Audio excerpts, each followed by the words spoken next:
Assalamualaikum warahmatullahi wabarakatuh.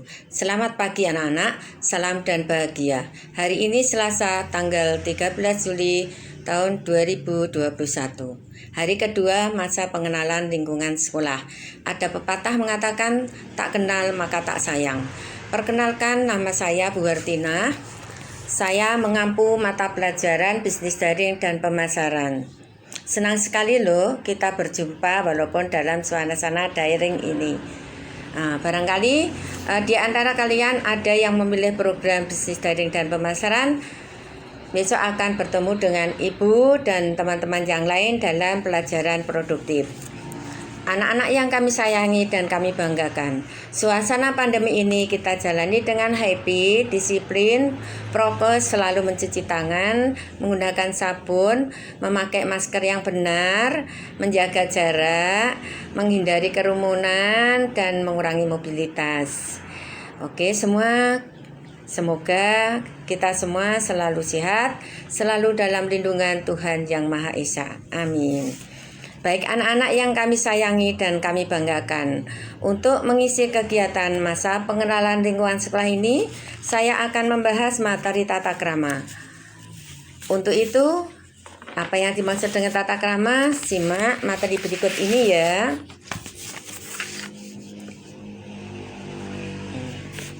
Sebagai pembuka, saya beri gambar norma kesopanan anak dengan orang tua. Oke, berikut apa yang dimaksud dengan tata krama? Tata krama adalah kebiasaan sopan santun yang disepakati dalam lingkungan pergaulan antar manusia, bisa berupa perintah, berupa larangan maupun sanksi tertentu. Istilahnya siji desa mawa cara. Adat istiadat yang berlaku di daerah A belum tentu sama di daerah B. Begitu juga daerah yang lain atau di daerah kalian semuanya. Oke, berikutnya mengapa kita mempelajari tata krama atau sopan santun? Ya, karena tata krama atau sopan santun ini memiliki beberapa manfaat. Antara lain menciptakan kehidupan yang damai, aman, dan tentram. Nah, kita harus happy, bergembira, tetapi tidak membuat keributan. Kemudian menjalin kerukunan, walaupun kita berbeda-beda suku, ras, agama, kemampuan, berpikir, penampilan, dan sebagainya, kita tetap hidup berdampingan dan rukun. Berikutnya adalah memperkecil konflik di masyarakat. Nah, jika kita sudah saling tahu, mengetahui perintah larangan dan kita taati peraturan, maka tidak ada terjadi konflik di masyarakat. Berikutnya adalah mempermudah pergaulan di masyarakat. Nah, jika kalian bisa menerima berbagi perintah larangan, maka kalian akan mudah sekali untuk bergaul dimanapun kalian berada. Berikutnya, macam-macam tata krama.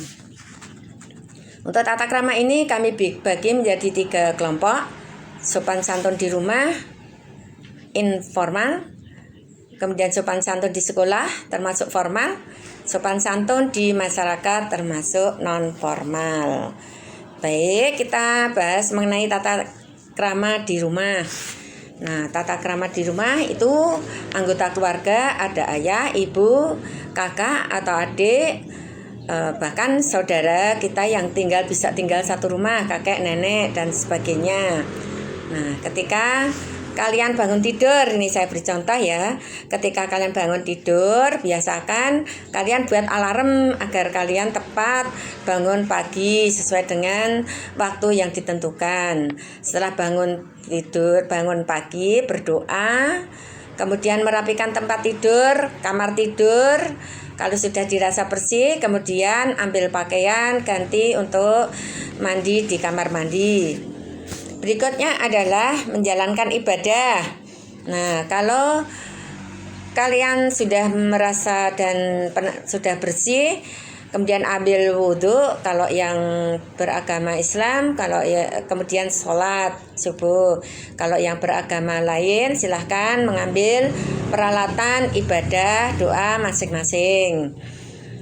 Kemudian setelah itu kita beri contoh kaitannya dengan tata krama makan bersama di rumah. Biasakanlah makan bersama keluarga.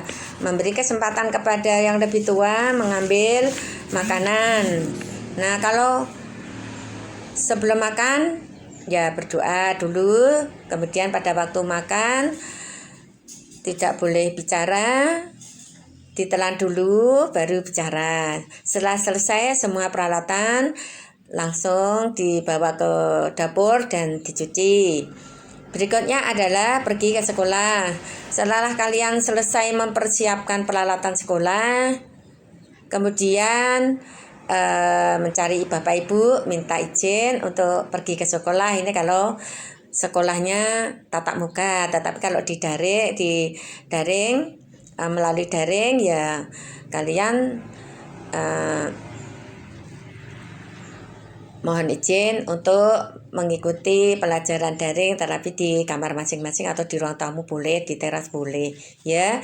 Kemudian menerima tamu. Nah, ini kalau ada tamu datang, cermati dulu apakah tamu tersebut sudah kamu kenal atau belum. Kalau belum ya ditanya mau ketemu siapa, dari mana, keperluannya apa. Dipersilahkan duduk di teras. Kalau tamunya sudah kenal dan masih saudara ya dipersilahkan masuk, dipersilahkan duduk, kemudian memanggil bapak atau ibu. Nah, kemudian buatlah air minum atau ambil makanan pendamping kalau ada. Selanjutnya menjaga nama baik sekolah. Menjaga nama baik sekolah itu adalah memiliki sifat jujur, teliti, cermat, dan tanggung jawab.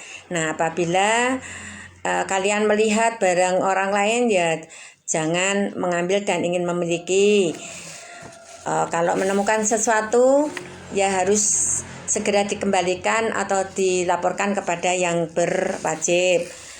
Kemudian hindarkan rasa ingin tahu rahasia orang lain. Nah, tidak boleh mengetahui isi dompet, kamar, catatan buku harian, dan sebagainya. Jika kalian ingin meminjam sesuatu, harus minta izin dulu. Kalau dirasa sudah selesai, segera dikembalikan dan mengucapkan terima kasih. Selanjutnya adalah mengerjakan tugas, menjaga kebersihan rumah dan sebagainya ya. Nah, untuk membiasakan diri menyelesaikan tugas itu ya tugas kalian sebagai anggota keluarga ya bersih-bersih kamar tadi sudah, kemudian ruang tamu, depan rumah, lingkungan. Ya kalau ayah ibu sedang mengerjakan sesuatu, kalian berusaha untuk membantu. Baik, selanjutnya adalah kita bahas tentang tata krama di sekolah. Untuk tata krama di sekolah ini membiasakan 3S, senyum, salam, sapa. Nah, bila ketemu anggota warga sekolah, bapak, ibu guru, teman, ya senyum dan salam. Selamat pagi bapak, ibu. Selamat pagi teman-teman. Salam sehat. Nah, dan sebagainya itu untuk menjalin keakraban.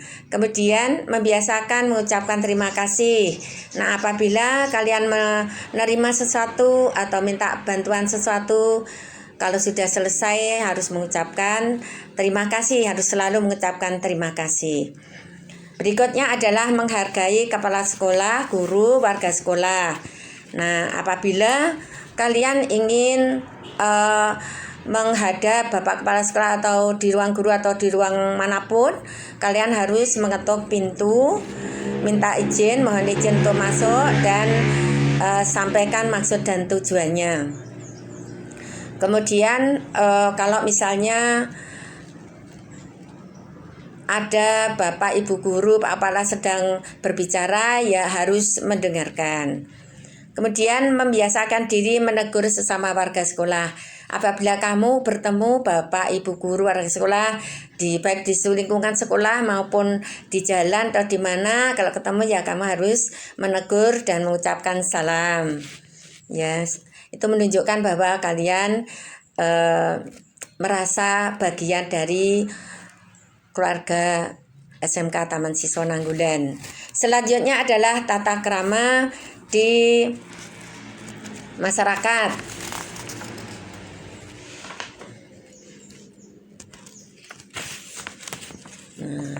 Sebelum memasuki tata krama di masyarakat, ini masih ada lagi untuk yang di lingkungan sekolah, yaitu etika batuk dan bersin. Ya, apabila kalian batuk harus menutup mulut dengan rapat, ya, supaya virus tidak menyebar. Tetapi kalau pada saat pandemi ini kalian merasa badan tidak enak, batuk, bersin, ya sebaiknya tidak usah kemana-mana, tidak usah masuk sekolah dan harus tetap di rumah, ya. Kemudian etika di kamar mandi. Kalau misalnya nanti kalian sudah tatap muka ada di lingkungan sekolah ataupun dimanapun, kalau kalian ingin menggunakan kamar mandi, ya harus ketuk pintu dulu, memastikan apakah di dalamnya ada orang atau tidak. Kalau sudah, gunakan kamar mandi dengan baik, jaga kebersihan. Jika mau menghidupkan keran, hidupkan. Kalau sudah selesai, matikan lampu yang ada di kamar mandi. Dan bila kalian membawa tisu dan sebagainya, harus dibuang di tempat sampah. Berikutnya adalah etika di ruang praktek. Nah, semua praktek di sini ada praktek di bengkel otomotif, multimedia, bisnis daring di toko atau di bank kalau akuntansi. Nah, itu masing-masing ada tata tertib, peraturan yang harus kalian ikuti, dilaksanakan dan dijalankan. Baik, selanjutnya kita bahas tata krama di masyarakat. Tata krama di masyarakat karena kita punya tetangga, ada orang lain di sekitar kita, dan bahkan kita selalu bergantung barangkali suatu saat memerlukan bantuannya. Nah, tata cara bertamu, kalau kalian ingin bertamu, ya datang, ketuk pintu, jangan masuk sebelum dipersilahkan, jangan duduk dulu sebelum dipersilahkan, ya. Kemudian sampaikan, bicara seperlunya.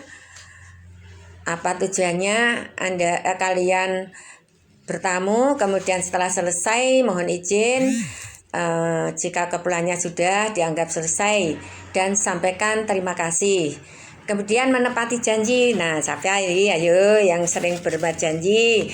Nah, ini harus di sini yang harus dibahas adalah bicara jujur, bicara apa adanya. Kebenaran akan membawa kesuksesan, tetapi kalau kebohongan akan menghancurkan segala sesuatu yang baik. Nah, kalau kalian misalnya membuat janji, ingin mendatangi, ingin belajar bersama, ya harus ditepati.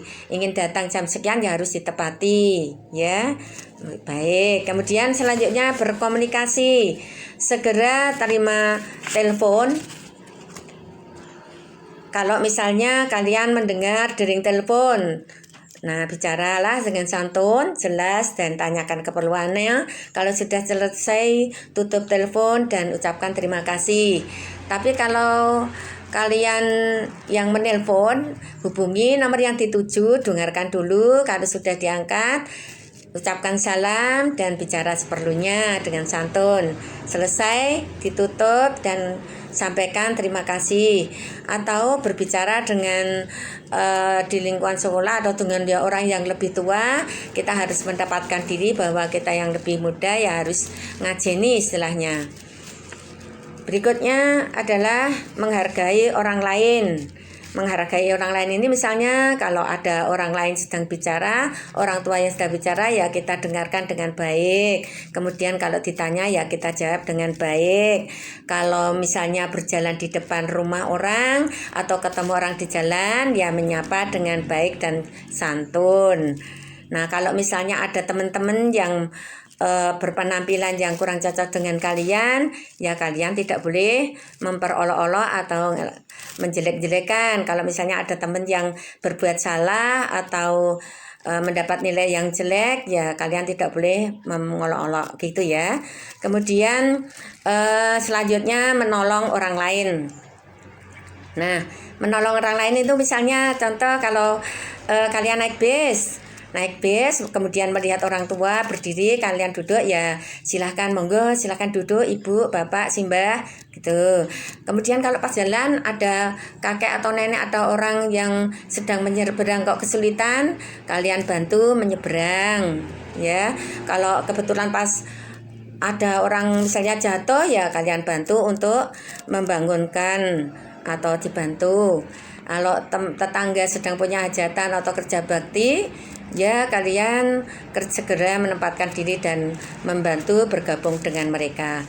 Beginilah beberapa mengenai tata krama atau sopan santun. Dengan apa yang sudah Ibu sampaikan ini, semoga menjadi pijakan kalian untuk bisa menjadi warga masyarakat, warga sekolah dan di rumah dengan baik, damai, sejahtera. Sudah selesai materi dari Ibu. Sampai jumpa kembali. Salam dan bahagia. Assalamualaikum warahmatullahi wabarakatuh.